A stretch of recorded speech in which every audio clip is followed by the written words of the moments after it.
Israeli Prime Minister Benjamin Netanyahu says his country will step up airstrikes on Gaza after 2 Israelis were killed by a barrage of rockets fired by suspected Hamas militants. Since Monday, at least 28 Palestinians have been killed by Israeli airstrikes, among them 9 children. The Israeli military says it is sending additional troops to the Gaza border. The country's defense minister has ordered the mobilization of some 5,000 reserve soldiers. For more, let's bring in Robert Berger. He is a CBS News Radio correspondent and joins us by phone from Jerusalem. Hi, Robert. So what's the latest you can tell us there on the ground in Israel? Where do things stand right now? Well, it's very tense and very violent. Palestinian militants in Gaza have fired hundreds of rockets at southern Israel today, including several that hit houses. Israel right now is pounding Gaza with airstrikes. They're targeting Hamas commanders, Islamic Jihad commanders, and apartment buildings. Prime Minister Benjamin Netanyahu says Hamas will suffer blows that it did not expect, and now Hamas is threatening to fire rockets at Tel Aviv. Wow, so things are escalating. Of course, as you know, Robert, covering this area of the world, this is obviously not the first conflict between Gaza and Israel, but does this latest altercation, have the potential to escalate into what similar to something we saw in the summer of 2014, essentially a war? Oh, well, that's something no one on either side wants to see. That war lasted 50 days in 2014. It just went on and on. I don't think this one will go on that long.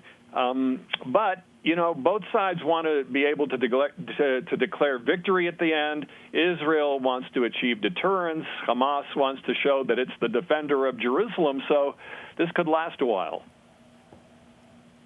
And Robert, besides a few statements from the White House press secretary and Secretary of State Antony Blinken, the U.S. has remained relatively quiet about these developments.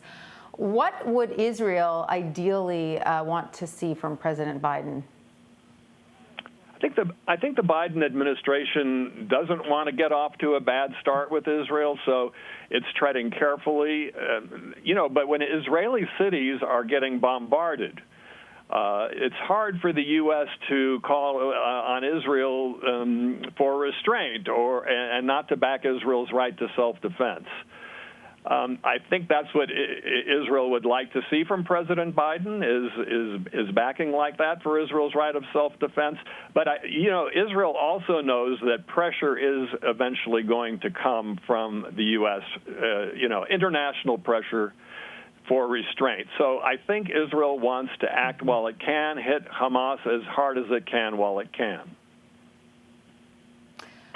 Well, these reports that, 9 children are among the dead so far, on the Palestinian side, certainly that is heartbreaking and tragic. So in terms of human loss or loss of life, it certainly seems as if right now the Palestinian side has, suffered the worst part of what's going on there.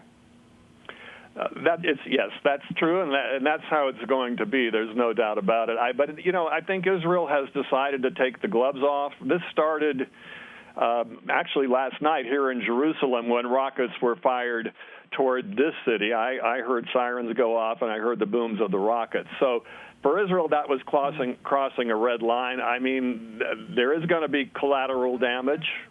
I think the Israelis are trying to keep that at a minimum, targeting, militants and military kind of people. But I think Israel feels that it's got to reestablish deterrence to stop this rocket fire from Gaza. Right. All right. Well, Robert Berger on the phone from Jerusalem. We thank you so much for getting us up to speed on developments there. Thank you. Thank you.